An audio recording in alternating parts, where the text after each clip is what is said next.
At Evergreen, we're trying to reconnect people with nature. We're trying to put natural areas back into communities, and we're trying to build the resources for people so that they can do that themselves.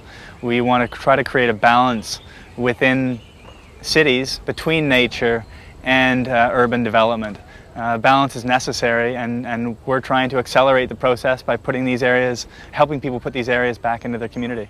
The answers to our many environmental challenges lie in reconnecting people with nature and getting them in touch with nature so that they appreciate and understand nature and how it affects us. How's it going? Good.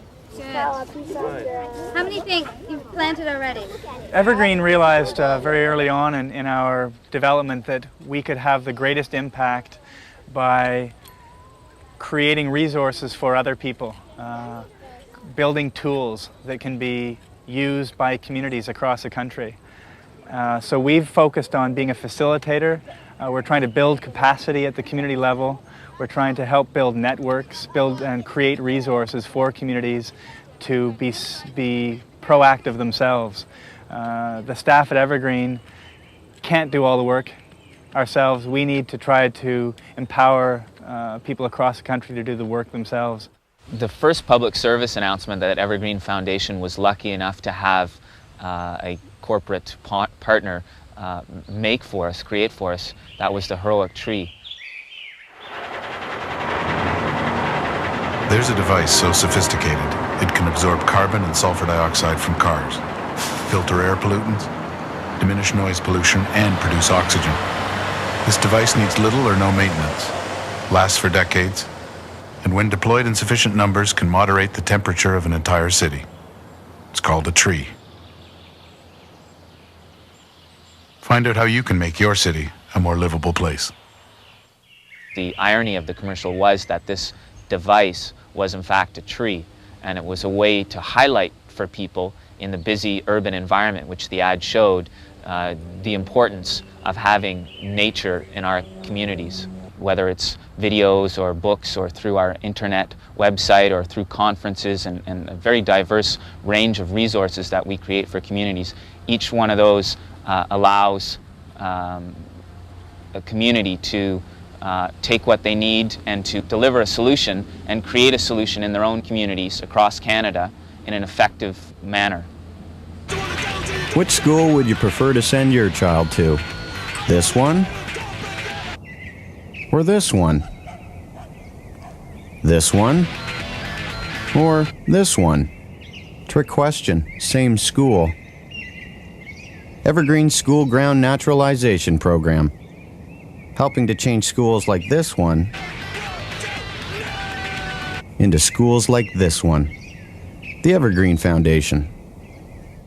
Now, it's a national program designed to give them an idea of how to organize a naturalization project on their school ground, keeping in mind that each school is different and needs to tap into local resources. So we've designed a program that gives them a general framework that works nationally with hands-on help coming from their community.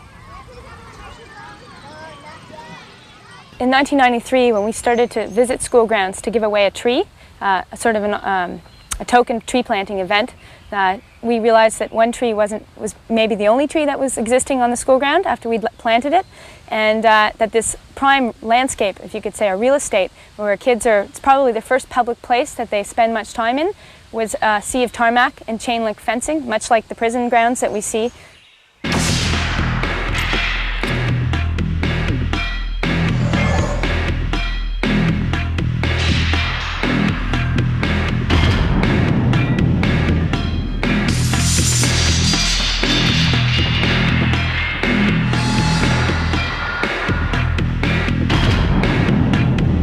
No wonder kids refer to school as jail. The Evergreen Foundation. They've got great school structures, and the inside was full of learning opportunities, but the outside was a desert.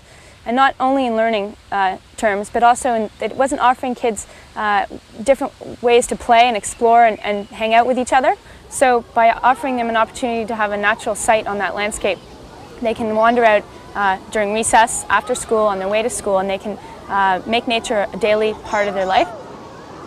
So we're seeing young people given a chance to take responsibility, following through, and feeling like they've accomplished, and that their sense of worth to a community it has great value. In these times when we're all trying to figure out ways of cutting budgets and reducing our costs to sustain our communities, one of the best benefits of our programs and the issue we're dealing with is that there's an economic sustainability built right into the idea. We don't have to cut grass, we don't have to pour pesticides and chemicals on the lawns to maintain them in this perfect manner. Letting areas go wild will hopefully be something we appreciate aesthetically, but we can all appreciate economically because of the cost savings associated with natural areas. The Community Naturalization Program is a program which involves the community in the establishment and enhancement of natural areas involving many diverse groups from all aspects of the community together to create and add to community life. Yeah, you don't want to dig too deep. You just want to loosen up the soil. Yeah, We're involving people in a program that creates no barriers. So people from many backgrounds can come together and work together as a group. There's an overwhelming sense of pride and ownership that goes with working on community land. Now hold it and you fill it in. Right. Oh, well, you want to break the earth up a bit just before. There's a lot of power in the saying, think globally, act locally. We all think it, we all say it, but to actually participate in it, there is tremendous truth in that. By individuals taking what they've learned here and participating in their garden, by people calling our office and saying, how can I help out? We give them a list of dates and they become, stewards of the site. They're the person up the hill or whatever, and we need to create that through the individuality and the individuals participating in the program. Big smile. I can see y'all! Say tree! Anyone can get involved with this, and it's very empowering to the individuals who are involved. It's one of those very few activities left today where people can actually contribute in a tangible way back to society, and anyone can participate equally. And so it breaks down those barriers between people that are built up through our economic systems. It takes those barriers away and makes equals out of all of us and empowers everybody in that process.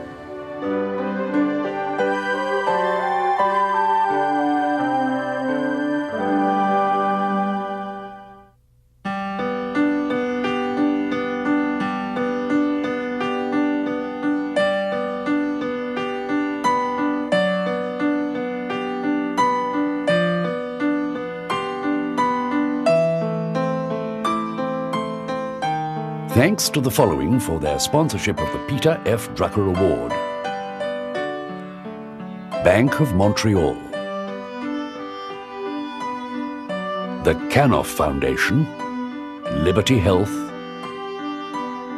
David Beatty, Peter F. Drucker Foundation for Nonprofit Management, Power Corporation, the W. Garfield Weston Foundation, International Institute for Innovation, Key Strategies Incorporated, Avco Financial Services, the Community Foundations of Canada.